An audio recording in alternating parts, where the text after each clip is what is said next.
Alors il s'agit du livret sur la première lettre aux Corinthiens, un livret destiné à toutes celles et tous ceux qui souhaitent poursuivre l'expérience ou commencer l'expérience de Lectio Divina. Un grand mot, un gros mot. Un gros mot pour dire accéder au texte biblique, partager en groupe, prier le texte et puis pouvoir découvrir ce que le texte peut nous apporter dans la foi. Alors ce type de lecture, c'est l'idéal. Évidemment, tout le monde n'en est pas là.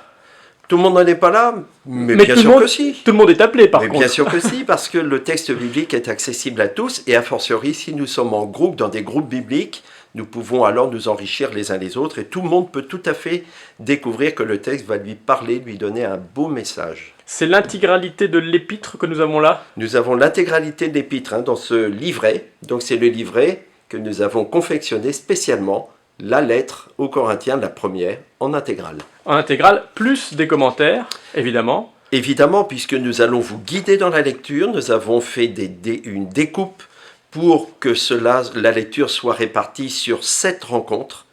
Au cours des 7 rencontres, vous aurez la possibilité non seulement de découvrir le texte, mais en plus d'avoir des clés de compréhension et des pistes pour le partage et pour la prière. Cette rencontre, c'est-à-dire une en gros toutes les 6 semaines. À peu près, voilà, une toutes les 6 semaines sur une année. Si l'on démarre maintenant, donc en septembre, octobre. Tout à fait. Cela étant dit, des groupes existent déjà sur le diocèse qui continuent la lecture d'autres textes bibliques, comme par exemple l'Évangile selon saint Jean.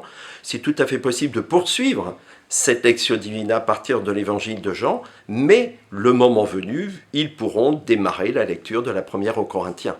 Donc si vous êtes intéressé par ce livret, et on espère que vous l'êtes, renseignez-vous directement auprès de votre paroisse. Voilà, tout à fait. Auprès de votre paroisse, vous aurez toutes les indications nécessaires.